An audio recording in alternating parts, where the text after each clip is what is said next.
While the US stockpiles Bitcoin and the EU rolls out sweeping new rules for crypto, the UK is quietly taking a third path. No national Bitcoin reserves, no MiCA alignment, and a bold new plan to issue debt on the blockchain. So what's really going on with Britain's crypto strategy? Let's break it down.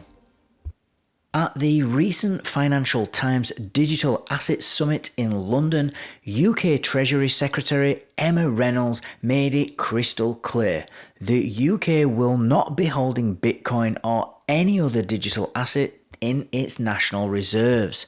And unlike the US, where President Trump has signed an executive order to establish a national Bitcoin reserve, Britain is saying thanks but no thanks. So why the hesitation?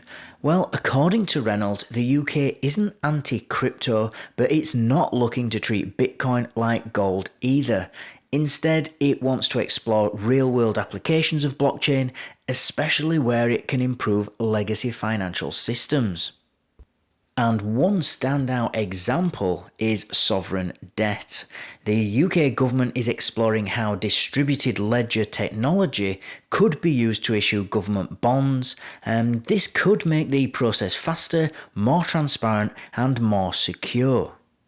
In other words, the UK isn't hoarding Bitcoin, it's trying to rebuild the plumbing of finance using blockchain. Less hype and more utility is the government's message. But just because the UK isn't copying the US doesn't mean that they're ignoring them either.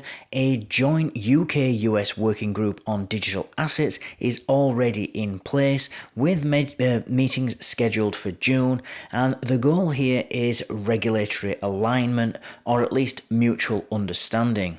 So while Britain won't be stacking sats, it is collaborating behind the scenes to shape the future of crypto regulation. And when it comes to Europe, the UK has made another big decision. It is not following the EU's MiCA framework, and that is the comprehensive crypto regulation that came into force across the EU at the end of 2024. Instead, Britain is sticking to its own system, one rooted in traditional financial law, but slowly evolving to include digital assets.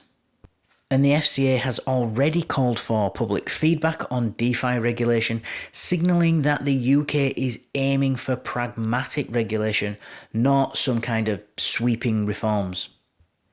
In the end, the UK's approach might look conservative, but it's also strategic. No national crypto reserve, no MiCA, no rush. Just a slow, steady move towards regulated innovation and real-world blockchain adoption. The government acknowledges that decentralized systems like Bitcoin cannot be fully controlled, and it's okay with that. And so instead of trying to tame the entire space, it's focused on areas it can actually influence. So is the UK being too cautious, or is this the smartest crypto strategy in the West? Let us know in the comments, and if you want more no-nonsense crypto insights from the UK and beyond, make sure to like, subscribe and tap that bell. Thanks for watching, and I'll see you in the next video.